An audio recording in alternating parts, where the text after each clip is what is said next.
Eu converso hoje com o professor de meditação e yoga, Sandro Bosco, que há 40 anos estuda, pratica e ensina estas técnicas. Sandro profere palestras por todo o Brasil, também tem livros sobre os temas e, por vezes, se classifica como tradutor, já que, como ele próprio diz, ele traduz e simplifica esses conhecimentos milenares para o público contemporâneo. Tudo bem, Sandro? Tudo bom, Sandra, como vai? Tudo jóia, feliz de você estar participando do programa Direto ao Ponto. Hoje nós vamos falar sobre 2 temas, meditação e yoga, que são temas super ligados. Nós vamos começar falando sobre a yoga. O Sandro tem uma longa jornada, né, dentro da yoga. E nos seus livros eu li que você começou a praticar muito novo, com cerca de 18 anos, e que na época você sofria de colite, que é a inflamação no cólon, no intestino grosso, e a yoga trouxe a cura para você. Eu sei que você ensina baseado no método Iyengar, que é o método do alinhamento. E o Iyengar, para quem não sabe, foi um grande mestre de yoga. Ele foi um dos pioneiros em trazer a yoga para o Ocidente. Ele faleceu em 2014, já com cerca de 96 anos. Ele popularizou a yoga no mundo e ele também começou a fazer yoga para se curar de uma doença, que era a tuberculose. Então eu fiz esse link, né? A sua história tem essa semelhança com a história dele. E para iniciar a nossa conversa, eu queria que você falasse sobre esse que é um dos poderes da yoga, que é o poder da cura. A gente sabe que a yoga tem vários poderes, mas esse é um poder importantíssimo, que é o poder da cura. Muito bom você trazer isso, porque, de fato, a cura é um ponto que vem com a maioria das pessoas, né? Assim, quando eu observo ou quantifico as pessoas que vêm até a mim, em cursos, em aulas regulares, muito mais do que a metade vem por algum mal-estar, para que aquilo se transforme num bem-estar, ou para efetivamente uma cura, né?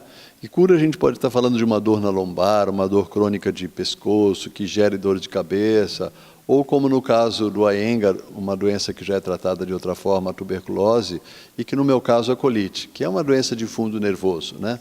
Ela não tem um causador externo, do meio ambiente externo.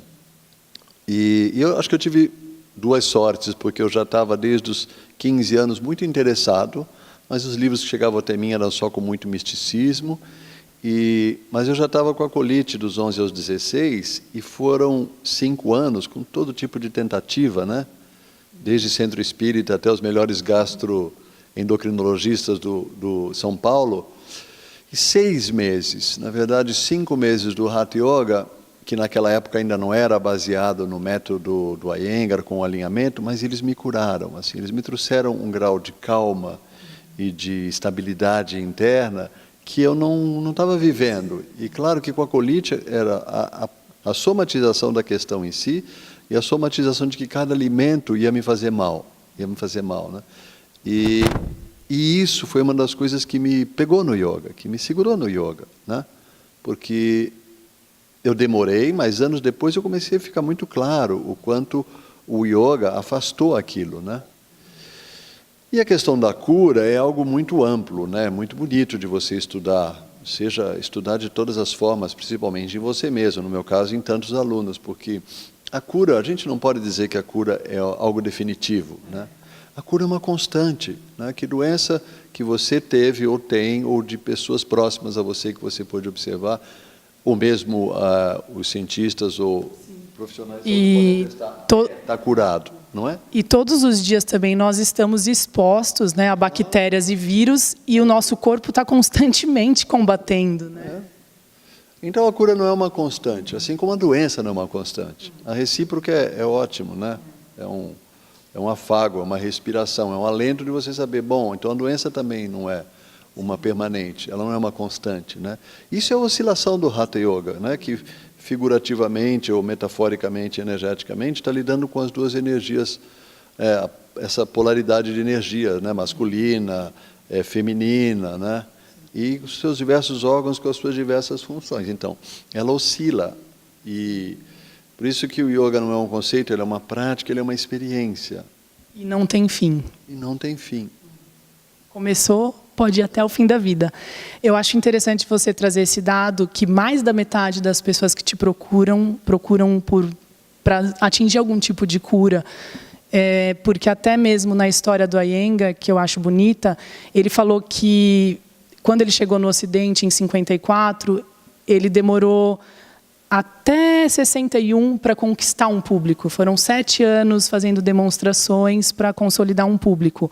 Mas quando ele sentiu que consolidou mesmo, foi quando alguns alunos dele, que estavam tendo cura para suas doenças, reconheceram esse poder da yoga. Então, consolidou. Então, acho muito bonita essa relação da yoga com a cura. Sim. É benefício, né? É benefício. Eu até fui brando, assim, muito mais do que 60%. As pessoas querem saber, ou elas trazem uma expectativa, o que elas vão ganhar com aquilo, né? Esse pensamento que eu cito num artigo de que é diferente. Quando você pensa assim, o que eu vou obter com a meditação, mas você poderia pensar também, o que eu posso oferecer para a meditação? Né? Com a meditação como a minha prática de meditação. O que eu posso obter com a minha prática de yoga?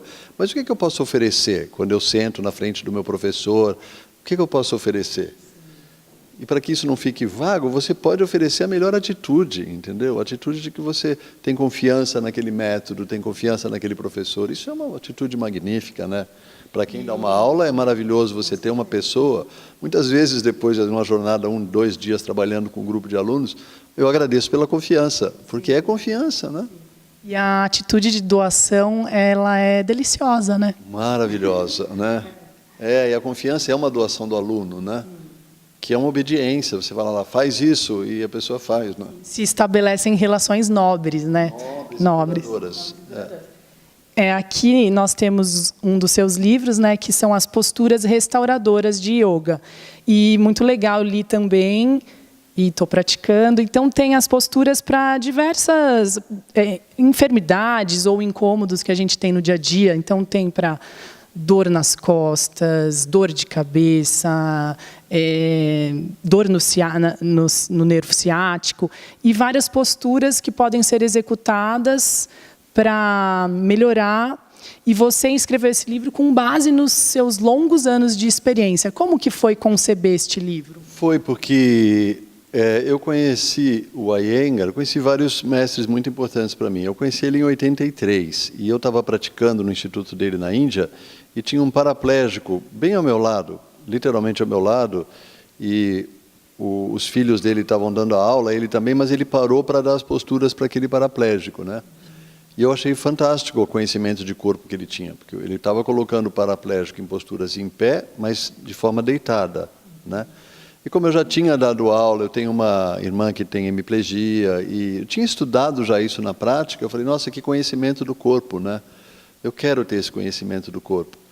E então eu sempre tive muito aberto quando a pessoa me traz um sintoma, né? Eu falei, bom, eu tenho que despertar ela para ela cuidar desse sintoma, porque o yoga, diferente de outras terapias, se a gente for chamá-lo de terapia, você dá os instrumentos e as ferramentas e a pessoa tem que quebrar a inércia, né? Seja sair daquela obscuridade da doença, do problema. Então, foram várias décadas e eu percebi que esses sintomas são muito recorrentes, né? Tem até outros recorrentes, mas não tão práticos de ensinar. A gente teve que fazer uma opção. Eu e as pessoas que trabalharam comigo como equipe. E esses 30 entraram na lista. E eu acredito que você deve ter conversado muito com as pessoas que te apresentavam problemas para ter o feedback e analisar o que estava dando resultado. Devem ter sido horas e horas de conversa. É lindo, assim, a leitura corporal, né? Eu estou fazendo um terceiro livro, eu estou trazendo muito isso da leitura corporal que a gente tem. A leitura do relacionamento que a gente tem do outro e que a gente precisa estar consciente. Então, é exatamente isso que você está falando, assim. Quando você ajuda a pessoa, ela cria um alinhamento, né? Ou braços quando é da parte superior, ou pernas da parte inferior do corpo, ela pode te dar aquele feedback. Não, melhorou. Mas antes dela dizer, você já viu, né? Já teve um alívio, né? No rosto, no corpo, ou às vezes na pele que está tensa, você vê que o órgão, o membro está se acomodando diferente, né? Então, claro, então... Na hora que você fala, não, eu quero esses 30 sintomas, porque esses eu sei que funciona, né? Funciona uma maioria, né? Sandro, e muito legal essa visão do professor de yoga de ter o feedback não nas palavras, mas sim no corpo, né? Que é o que você falou. Sim. Tem uma coisa também que é assim, a gente se apega a tudo. Esse é um dos princípios do conhecimento oriental, do yoga, é desapegar, né? Sem abandonar-se, mas desapegar. Discernimento e desapego, é uma palestra que eu dou. Agora, às vezes a pessoa está pegada à dor, ela não quer acreditar. Então eu falo assim, olha, nós estamos agora, eu estou ajudando você, virar a perna e tal. Melhorou? A pessoa às vezes não expressa facilmente. Eu falo, não, então faz assim, está igual, piorou ou melhorou? Melhorou um pouquinho. Ótimo! Você não tomou injeção, não tomou comprimido, não passou na farmácia e girando a perna, melhorou um pouquinho uma dor que você tem, sei lá, 1 ano, 10 anos. Entende? Ela tem que ver aquilo. Por isso que eu falo da atitude, falei um pouco atrás da atitude. Você tem que ter atitude. Conquista. Uau, estou conquistando, né? Ou está igual? Que bom, porque você está fazendo movimentos que você não fazia quando entrou aqui na sala, se é uma primeira vez ou a segunda, e você já está fazendo e está igual. Então, porque o corpo é mobilidade, né? Quando você dá mobilidade ao corpo, a cura está na mobilidade, né? Existem tantas teorias sobre isso. Foi a mente que levou o corpo a essa riqueza ou o corpo que levou a mente à riqueza dela? Mas, de qualquer maneira, sabe-se que a amplitude de movimentos que o ser humano biológico, né, fisiológico, animal conseguiu, contribui, porque os seus 5 sentidos estão nesse radar giratório que é o nosso corpo humano. Então, o movimento, sim, tem muito a ver com tudo isso, né? Com a lucidez, com a clareza, com a amplitude, com a abertura da mente, do coração. Sandro, a próxima pergunta é sobre seu curso de yoga, que é o Aprendendo a Ensinar Yoga, que é direcionado muito para as pessoas que desejam se tornar instrutoras ou até para aquelas que querem aprofundar a sua prática.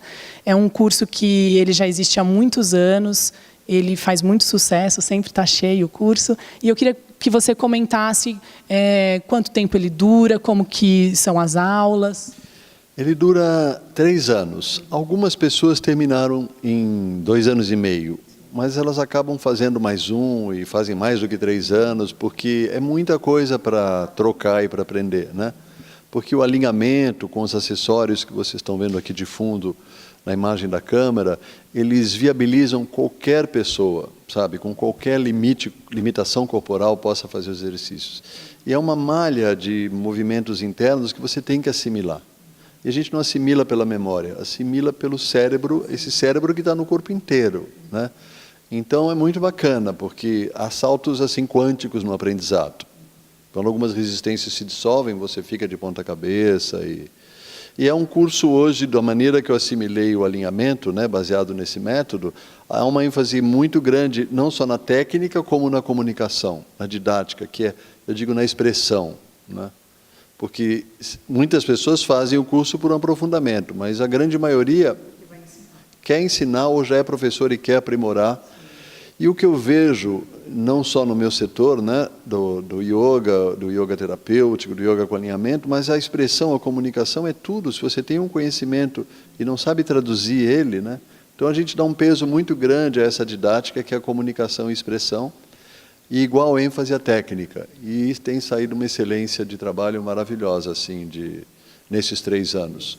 Acho legal a gente destacar que são 3 anos, mas são feitos através de um fim de semana por mês, sábado inteiro, domingo inteiro. Então, ele também é prático para quem trabalha, não poderia se deslocar durante a semana, né? Porque mais da metade são pessoas de fora da cidade de São Paulo e de outros estados. E então, há um respiro, sabe? Você vem aqui, tem um final de semana de 16 horas intensas, teoria, prática e tal. Aí você tem outro 30 dias para você voltar. 30 dias de prática, de aprofundamento, de estudos, que a gente está mandando material para você estudar. É um respiro necessário, porque a gente foi educado nas escolas, faculdades, a uma forma de aprender, a memorização, a intelectualização, a racionalização. E essa é diferente. Entendeu? Tem que ter um espaço, né? Entre um passo e outro. Para digerir esse conhecimento. E assimilar, é necessário. E o tempo é de cada um, e a gente respeita no curso esse tempo, né? Claro, para chegar contento em 3 anos, no mínimo, numa média de 3 anos, né? Então, são 8 meses por ano para ter esse respiro também.